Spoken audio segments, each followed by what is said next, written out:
Hello student, स्वागत है सभी का जेई टी पॉइंट में। आज हम स्टार्ट करेंगे अपना नेक्स्ट लेक्चर एटॉमिक स्ट्रक्चर का। अभी तक हम क्या देख लिए? रदरफोर्ड एक्सपेरिमेंट, उसके बाद स्कैटरिंग एक्सपेरिमेंट, ये दीज आर द मॉडल देख लिए। तो अब हम आगे नेक्स्ट अपना पढ़ेंगे, स्टार्ट करेंगे इलेक्ट्रोमैग्नेटिक वेव से। तो हम देखते हैं, स्टार्ट करते हैं इलेक्ट्रोमैग्नेटिक वेव से।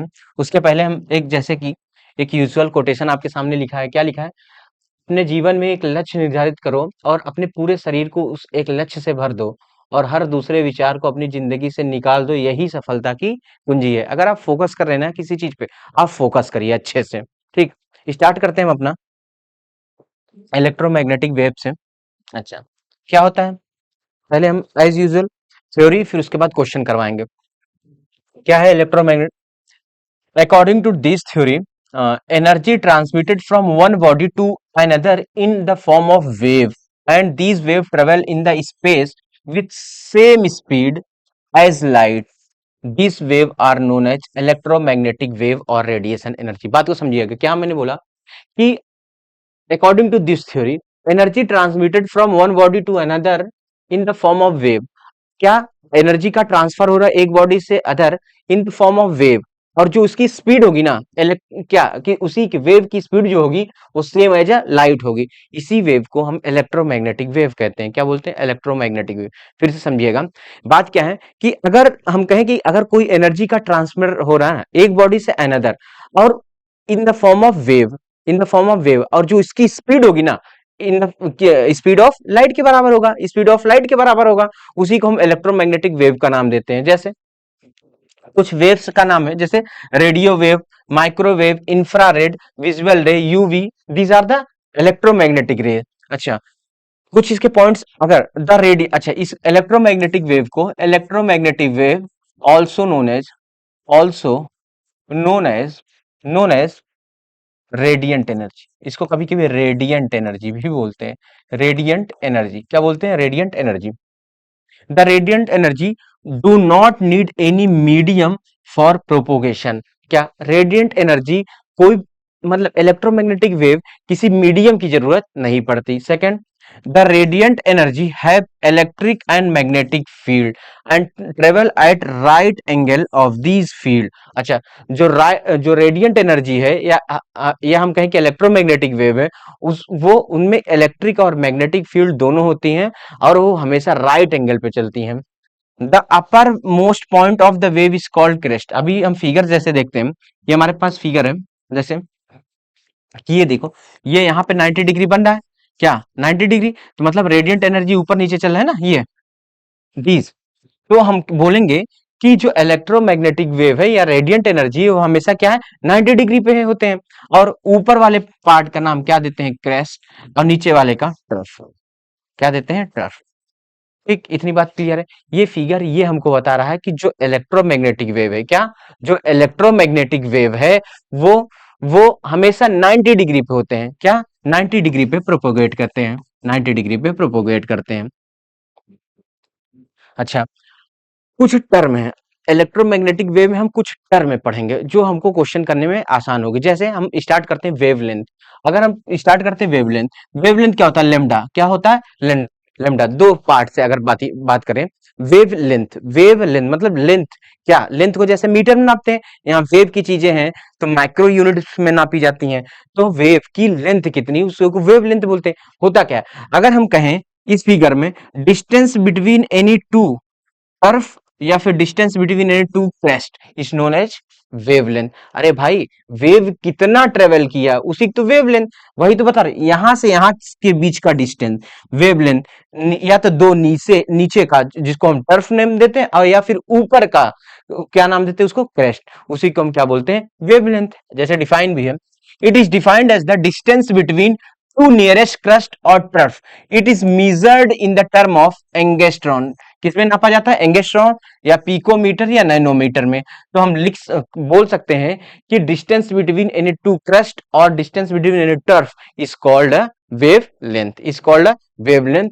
लेमडा से दिखाया जाता है, इसको छोटी यूनिट में नापी जाता है, जैसे कि एंगस्ट्रॉन, पिकोमीटर एंड नैनोमीटर में। आगे हम बात करते हैं, नेक्स्ट है हमारा वेव नंबर, क्या वेव नंबर, इसको बोलते हैं it is the reciprocal of wave length, that is the number of wave present in 1 centimetre. बात को समझिएगा, अगर हम कहें कि मान लेते हैं यहां से यहां के बीच में, मान लेते हैं ये फिगर है, यहां से यहां के बीच में क्या कितनी वेव प्रेजेंट है, number of wave present in 1 centimetre. मान लो 1 सेंटीमीटर है, मान लेते हैं 1 सेंटीमीटर है, इस 1 सेंटीमीटर में कितनी नंबर ऑफ वेव प्रेजेंट है, कितनी वेव, मतलब हम कहें 1 सेंटीमीटर में कितनी नंबर ऑफ वेव प्रेजेंट है, उसी को हम नाम क्या देंगे, उसी को नाम क्या देंगे, वेव नंबर। 1 सेंटीमीटर में कितनी वेव प्रेजेंट है, उसी को बोलते हैं हम क्या बोलते हैं, वेव नंबर। इसको रेसिप्रोकल होता है तो हम लिख सकते हैं क्या, wave number is equal to 1/λ। अच्छा, इसका अगर हम कहें वेव लेंथ को सेंटीमीटर नापेंगे तो इसका सेंटीमीटर इनवर्स हो जाएगा, यूनिट क्या हो जाएगी, सेंटीमीटर, सेंटीमीटर इनवर्स। तो हमको पता चल गया कि जो वेव नंबर होता है एक्चुअल में 1 सेंटीमीटर में कितना वेव प्रेजेंट है, उसी को हम वेव नंबर देखते हैं। नेक्स्ट टर्म देखते हैं। अच्छा, फ्रीक्वेंसी, न्यू से दिखाते हैं, ये थोड़ा सा सैंपल ऐसे कर लीजिएगा। अच्छा, फ्रीक्वेंसी किसे कहते हैं, frequency of wave is defined as the number of wave which pass through a point in 1 second. मान लेते हैं ये पॉइंट है, कोई एक पॉइंट, कितनी नंबर ऑफ वेव 1 सेकंड में इस पॉइंट से पास हुई, उसी को बोलते हैं फ्रीक्वेंसी। क्या बोलते हैं, एक पॉइंट से कितनी वेव 1 सेकंड में पास हुई, उसी को फ्रीक्वेंसी नाम देते हैं। अच्छा, it is measure in term of hertz, या फिर इसी को सेकंड इनवर्स भी बोलते हैं। अच्छा, ये देखिए 3 कैटेगरी है। जैसे अगर हम कहें कि वेव थोड़ा लॉन्ग चल रहा है तो इसका मतलब क्या बोलेंगे, लो फ्रीक्वेंसी है। इसमें देखिए थोड़ा जल्दी जल्दी हो रहा है तो हम बोलेंगे हाई फ्रीक्वेंसी है। ये और जल्दी जल्दी जल्दी हो तो इसको बोलेंगे अल्ट्रा हाई फ्रीक्वेंसी। मतलब क्या, अगर वेव का डिस्टेंस कम हो तो हम बोलेंगे कि फ्रीक्वेंसी हाई है। क्या है, फ्रीक्वेंसी हाई है, पहली चीज। और दूसरी चीज कि अगर लो है, तो अगर इसका दूर दूर है तो हम क्या बोलेंगे, लो फ्रीक्वेंसी। फिर से बात समझिएगा, पहले तो फ्रीक्वेंसी किसे कहते हैं, हमने बोला कि किसी एक पॉइंट से 1 सेकंड में जितनी वेव पास हो उसी को फ्रीक्वेंसी बोलते हैं। मेजर्ड किस में करते हैं, हर्ट्ज में या फिर सेकंड इनवर्स में। आगे नेक्स्ट हमारे है, अच्छा, टाइम पीरियड टी। क्या है, टाइम पीरियड टी क्या होता है, time taken by wavelength to pass through point.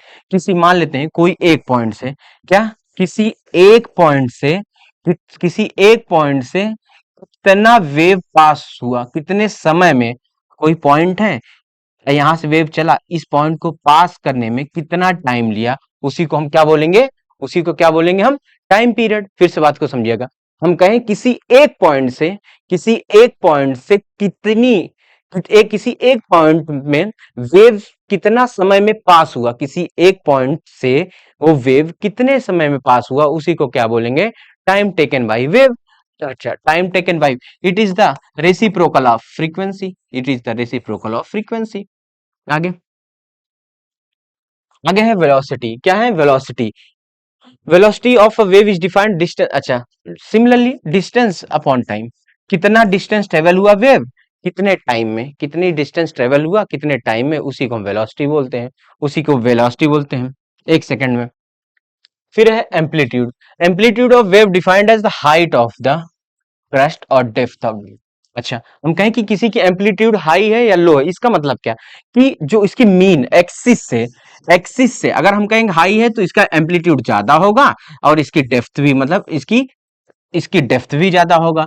ऊपर वाले को हमने बोलते हैं क्रेस्ट, नीचे वाले का टर्फ। मतलब क्या, एक चीज समझ में आए, अगर एम्पलीट्यूड बोलते हैं या किसी के हाइट ऑफ क्रस्ट के या डेप्थ ऑफ द टर्फ के, मतलब क्या समझ में आए, कि जो एम्पलीट्यूड है, अगर हाई एम्पलीट्यूड होगा, क्या अगर हाई एम्पलीट्यूड होगा तो ये बात समझ में आ गया कि उसका टर्फ और उसका क्रेस्ट का एक्सिस से ज्यादा डिस्टेंस होगा, एक्सिस से ज्यादा। जैसे अगर हम कहें कि एक डिस्टेंस ये है, अगर हम कहें कि यहीं पे बना देते हैं, मान लेते हैं ये ज्यादा है, हम क्या बोलेंगे कि इसका डिस्टेंस एक्सिस से जितना ज्यादा होगा, एम्पलीट्यूड जितना उतना ज्यादा होगा।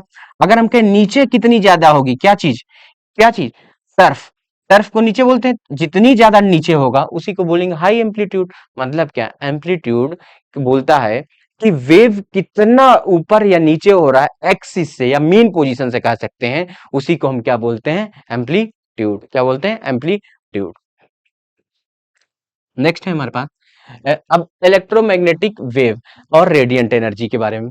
अच्छा, ईएम स्पेक्ट्रम, जैसे इलेक्ट्रोमैग्नेटिक स्पेक्ट्रम है, बात को समझिएगा। हम बोले कि जो इलेक्ट्रोमैग्नेटिक वेव क्या है, कि एक बॉडी से दूसरे बॉडी में जो एनर्जी ट्रांसफर हो रही थी in the form of wave, और जो उसकी स्पीड लाइट के बराबर थी, उसे इलेक्ट्रोमैग्नेटिक वेव। अब जो इलेक्ट्रोमैग्नेटिक वेव है ना, एक स्पेक्ट्रम बनाता है, मतलब किसी एक लाइट के अंदर या फिर किसी एक फ्रीक्वेंसी और वेव लेंथ के अकॉर्डिंग उसकी क्या फ्रीक्वेंसी से कितने डिस्टेंस के बीच में या कितने फ्रीक्वेंसी के बीच में इलेक्ट्रोमैग्नेटिक वेव बात करते हैं, उसी को बोलते हैं स्पेक्ट्रम। बात को समझिएगा। Arrangement of arrangement obtained by arranging various types of EM wave in order of their increasing frequency और decreasing decreasing wavelength is called EM. एक सेटअप है, हम मान लिए कि अगर हम इधर से इधर जाएं, अगर हम कहें कि वेवलेंथ इधर से इधर जा रहे हैं, वेवलेंथ क्या हो रही, कम। तो अगर हम इधर से इधर कहें कि लॉन्ग हो रही, एक चीज क्या कि अगर हम कहें कि एक ऐसा सेटअप हो, क्या एक ऐसा सेटअप हो जहां पे एक ऐसा सेटअप हो जहां पे इलेक्ट्रोमैग्नेटिक वेव को फ्रीक्वेंसी के इंक्रीजिंग ऑर्डर में या फिर वेवलेंथ को डिक्रीजिंग ऑर्डर में सेट किया जाए, उसी को हम क्या नाम देंगे, इलेक्ट्रोमैग्नेटिक स्पेक्ट्रम। क्या नाम देंगे, इलेक्ट्रोमैग्नेटिक स्पेक्ट्रम का नाम देंगे। मतलब क्या, स्पेक्ट्रम क्या है, एक अरेंजमेंट है किस चीज का, इलेक्ट्रोमैग्नेटिक वेव का, इफ एक फ्रीक्वेंसी या वेवलेंथ के बीच में रिप्रेजेंट करने का। तो हम बोल सकते हैं कि अगर हम कहें जैसे यहाँ पे इतना इसको रेडियो वेव बोलेंगे, इधर माइक्रोवेव, इसको इंफ्रारेड, इसको अल्ट्रावायलेट, इसको एक्सरे, इसको गामा रे बोलेंगे। मतलब क्या चीज समझ में आया कि ईएम स्पेक्ट्रम या इलेक्ट्रोमैग्नेटिक स्पेक्ट्रम का मतलब होता है a setup of electromagnetic wave in particular frequency और इन वेवलेंथ। ओके, नेक्स्ट देखते हैं, इसको याद कर लीजिएगा। क्वेश्चन है, सिंपल कुछ क्वेश्चन है। अब जो टर्म हम पढ़ाए हैं उस पे क्वेश्चन है। जैसे पहला क्वेश्चन है, the Vividh Bharati station of all India radio broadcast on frequency of 1368 kilohertz, calculate the wavelength of the electromagnetic wave, calculate the wavelength of electromagnetic wave emitted by transmitter. ठीक ठीक तो है, speed of light पता ही है हमें, और frequency दिया kilo hertz, इसको हम कन्वर्ट कर लिए हर्ट्ज में। ठीक, अब हमको पता है लेमडा क्या होता है, c by v, c by frequency, वो फॉर्मूला लगा दिया।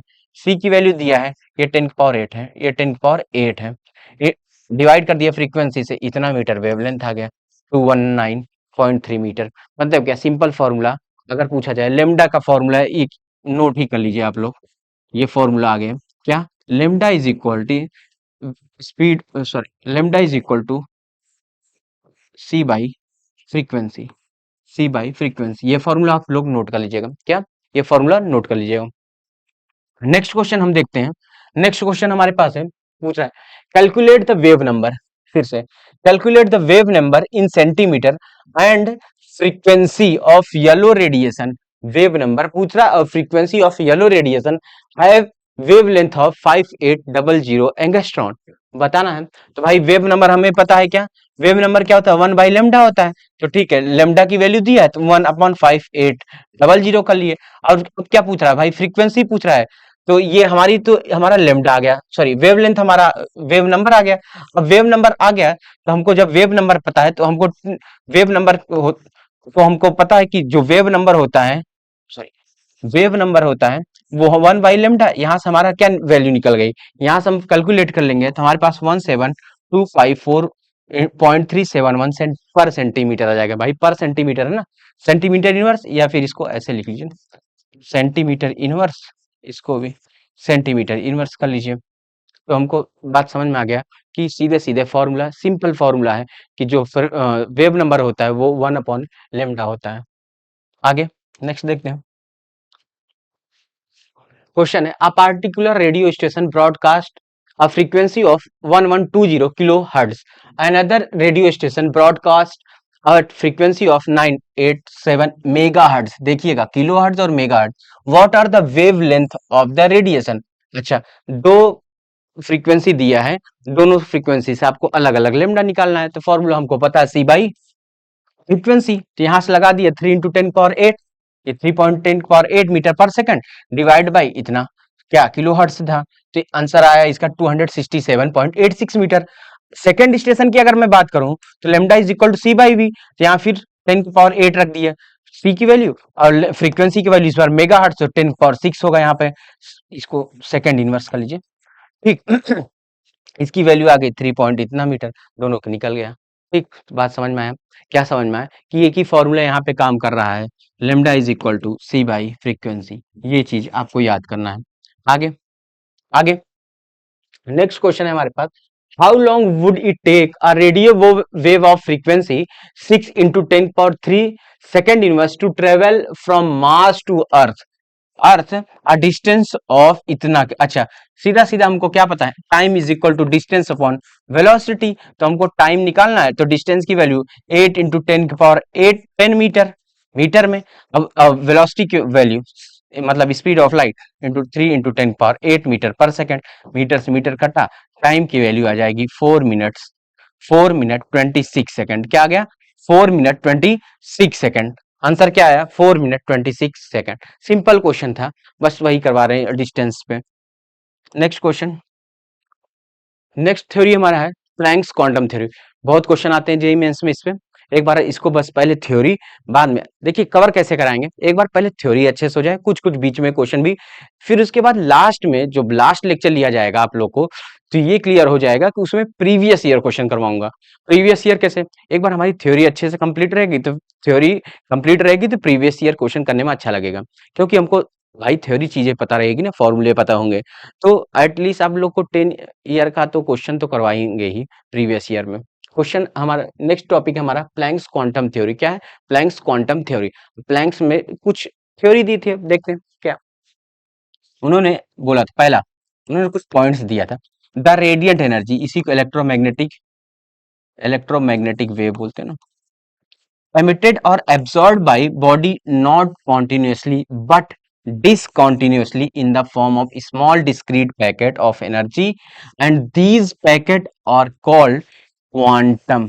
बात को समझिएगा, उन्होंने बोला जो इलेक्ट्रोमैग्नेटिक वेव है ना, इलेक्ट्रोमैग्नेटिक वेव या रेडिएंट एनर्जी थी, वो कॉन्टिन्यूअसली नहीं होती, वो डिसकॉन्टिन्यूअस होती हैं, but small discrete packet of energy, small discrete packet of energy का मतलब small discrete packet of energy and these packet are called quantum. अच्छा, जो एनर्जी आ रही है ना वो कॉन्टिन्यूअस फॉर्म में नहीं आ रही, वो डिसकॉन्टिन्यूअस रुक रुक कर रहे हैं, और वो स्मॉल पैकेट्स ऑफ एनर्जी में आ रहे हैं, क्या स्मॉल पैकेट्स ऑफ क्या इलेक्ट्रोमैग्नेटिक वेव, इसीलिए उसको क्या नाम दे दिया गया क्वांटम। क्वेश्चन आएगा नहीं, अगर पूछा जाएगा कोई पूछे व्हाट इज क्वांटम, तो बताना क्या होगा, जो इलेक्ट्रोमैग्नेटिक वेव है ना वो किस फॉर्म में आ रही है, वो डिसकॉन्टिन्यूअस फॉर्म में, एक स्मॉल पैकेट्स ऑफ एनर्जी के फॉर्म में आ रही है, क्या एक स्मॉल पैकेट्स ऑफ के एनर्जी के फॉर्म में आ रही है, स्मॉल डिस्क्रीट स्मॉल पैकेट की एनर्जी, उस स्मॉल पैकेट्स ऑफ एनर्जी का ही नाम दे दिया गया है क्वांटम। क्या नाम दे दिया गया क्वांटम, तो सिमिलरली क्या है क्वांटम एक तरह से क्या है एनर्जी है, स्मॉल पैकेट्स का नाम दे दिया गया है, और डिसकॉन्टिन्यूअस होती है क्या इलेक्ट्रोमैग्नेटिक वेव। नेक्स्ट पॉइंट हमारे पास है, in case of light the smallest packet of energy is called photon. क्या, अगर हम कहें कि जो in case of smallest packets of energy is called photon, मतलब जो स्मॉलेस्ट पैकेट होगी सबसे smallest packet photon, but in general case the smallest packet of energy is called quantum. Quantum अगर सबसे स्मॉलेस्ट की बात कहा जाए तो फोटोन, लेकिन अगर जनरल फॉर्म में कहा जाए तो उसको क्या बोलने नाम देंगे, क्वांटम नाम देंगे। आगे देखते हैं, नेक्स्ट है हमारे पास, the energy of each quantum is directly proportional to frequency of the radiation, मतलब क्या E is directly proportional to frequency, मतलब जितनी ज्यादा फ्रीक्वेंसी होगी, मतलब इलेक्ट्रोमैग्नेटिक वेव का जितनी ज्यादा फ्रीक्वेंसी होगी उतनी ज्यादा उसकी क्या होगी एनर्जी होगा।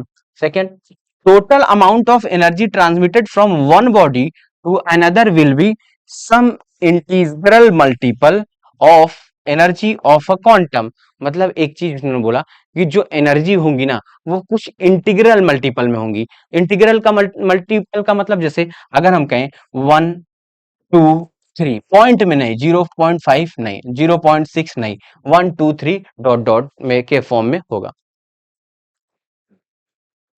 अच्छा, कुछ रिलेशन जैसे E is directly proportional to velocity, तो हम E is equal to h. H क्या है यहाँ पे? Planck constant.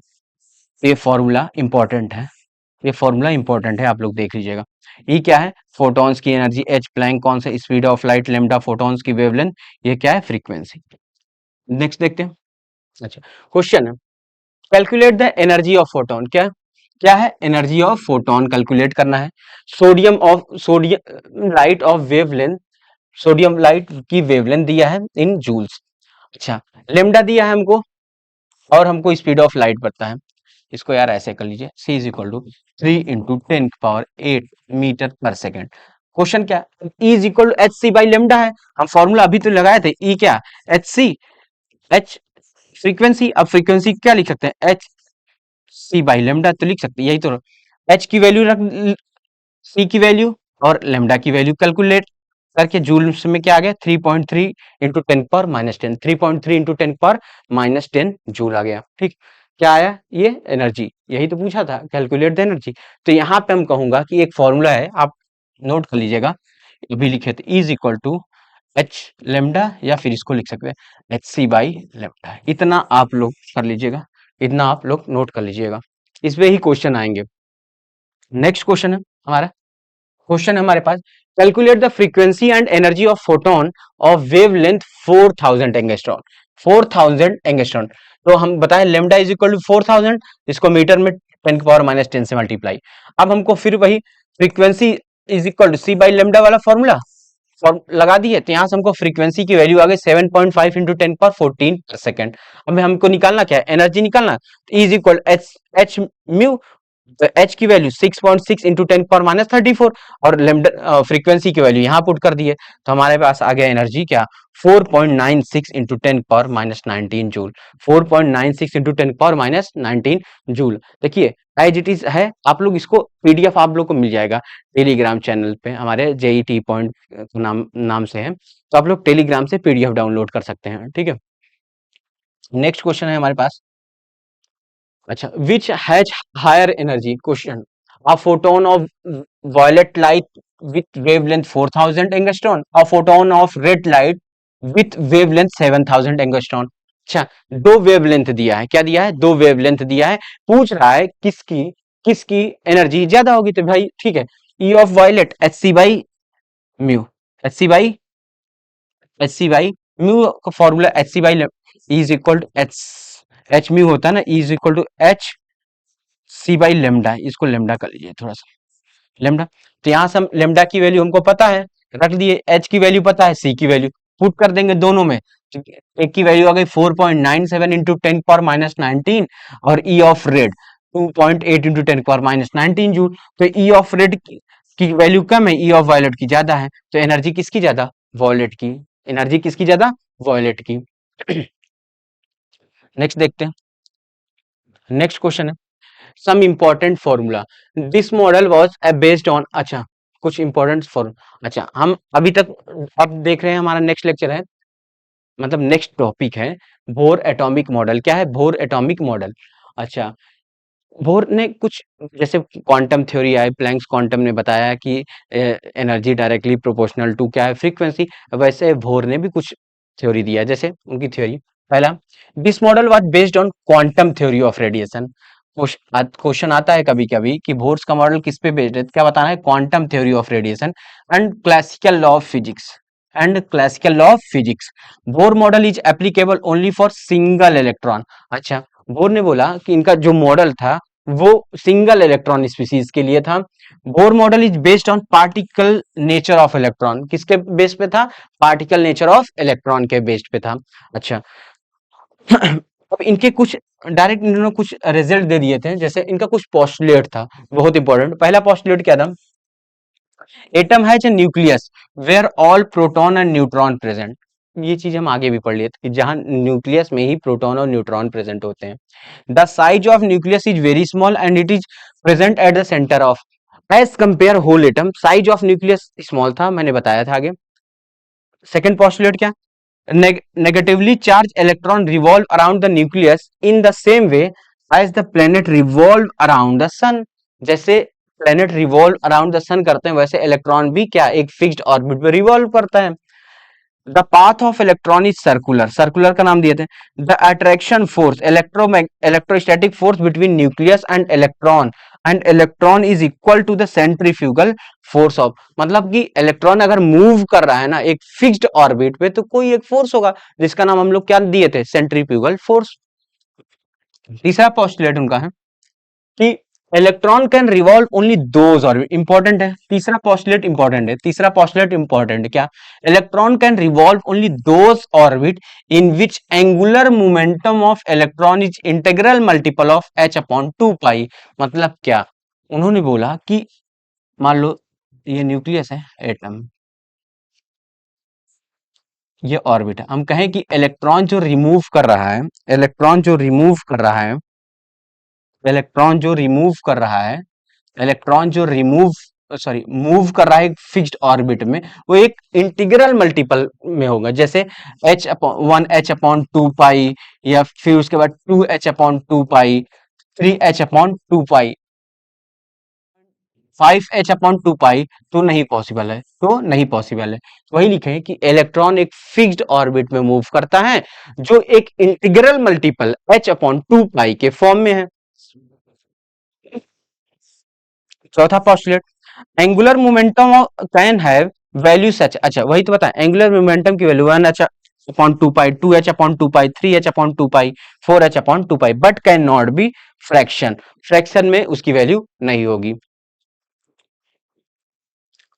नेक्स्ट उनका पोस्टुलेट है पांचवा, the orbit in which electron can revolve are known as. अच्छा जिस ऑर्बिट पे इलेक्ट्रॉन, भाई इलेक्ट्रॉन मूव कर रहा है, देखते हैं. जैसे अगर हम कहें कि इलेक्ट्रॉन अगर मूव कर रहा है, इलेक्ट्रॉन इस पे मूव कर रहे हैं ना, इलेक्ट्रॉन इलेक्ट्रॉन मूव कर रहे हैं, इलेक्ट्रॉन मूव कर रहे हैं, तो मतलब एक चीज तो क्लियर आ गई कि जो ऑर्बिट है ना, क्या जो ऑर्बिट है फिक्स्ड है, इलेक्ट्रॉन मूव कर रहा है. उस ऑर्बिट का नाम क्या दिया, स्टेशनरी ऑर्बिट. स्टेशनरी क्यों? क्योंकि ऑर्बिट तो रुका, इलेक्ट्रॉन मूव कर रहा है. क्या? इलेक्ट्रॉन मूव कर रहा है. तो वही लिखा है ना, the orbit in which electron can revolve are known as stationary orbit because in this orbit energy of electron is always constant. Energy of always. अच्छा इसका स्टेशनरी नाम इसलिए दिया गया कि energy of this orbit, energy of this orbit क्या है, constant है. आगे, each stationary orbit is associated with definite amount of energy. मतलब क्या, एक बात क्या समझ में आया कि ईच स्टेशनरी ऑर्बिट की एक अलग, जैसे हम कहें कि इस ऑर्बिट की अलग एनर्जी होगी, इसकी अलग, एक अलग. मतलब क्या, हर ऑर्बिट की एक पार्टिकुलर एनर्जी होगी. क्या बोला कि हर एक पार्टिकुलर की एनर्जी, हर एक पार्टिकुलर ऑर्बिट की एनर्जी फिक्स्ड होगी. अच्छा उस सेल्स का नाम दे दिए गए, ऑर्बिट का नाम या तो KLMN हो या 1 2 3 4 हो. अच्छा कुछ क्वेश्चंस देख लेते हैं, इनका पोस्टुलेट था. अब कुछ क्वेश्चंस एक आध देख लेते हैं. क्वेश्चंस हमारे पास क्या देखते हैं. पहला क्वेश्चन है, electromagnetic radiation travel through vacuum at speed of. बताओ. तो स्पीड ऑफ लाइट के बराबर 3 × 10⁸ मीटर पर second.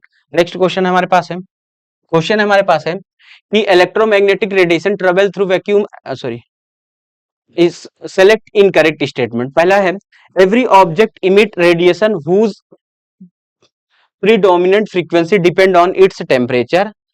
The quantum energy of wave is proportional to its frequency. तीसरा है, फोटोन और quantum light, the value of Planck's constant depend on the energy. तो incorrect statement था, तो हमारे पास क्या है, तीसरा फोटोन और क्वांटा ऑफ लाइट. गलत है, क्वांटम होना चाहिए ना. तो तीसरा क्या है, इनकरेक्ट है. क्वेश्चन है, what is the wavelength of the photon that has an energy of 4.38 into 10⁻⁸ joule. तो हमको पता है क्या निकालना है, what is the value of wavelength. E is equal to h mu. तो हम क्या लिख सकते हैं, mu is equal to E/h. तो यहां से हम फ्रीक्वेंसी निकाल लिए. फ्रीक्वेंसी निकालने के बाद हमको पता क्या है, लेमडा इज इक्वल टू C/फ्रीक्वेंसी. तो C की वैल्यू 3 × 10⁸, और फ्रीक्वेंसी की वैल्यू हम यहां से निकाल लिए 6.6 × 10⁻15. 10 की पावर ये 15 है, 10 की पावर 15, ये इसको करेक्ट कर लीजिएगा. 10⁸ तो हम लिम्डा की वैल्यू निकाल लेंगे 450 एंगस्ट्रॉन। क्या निकाल लेंगे? 450 एंगस्ट्रॉन। आगे है नेक्स्ट क्वेश्चन है bore theory is not applicable for. अच्छा, बोर थ्योरी किस पे एप्लीकेबल नहीं है? तो भाई हीलियम पे। क्योंकि क्यों? बोर थ्योरी एप्लीकेबल थी केवल सिंगल इलेक्ट्रॉन स्पीसीज पे। किस पे? सिंगल इलेक्ट्रॉन स्पीसीज पे। देखिए ये हमारा था ये हमारा था सेकंड लेक्चर एटॉमिक। इसमें हम क्या पढ़े?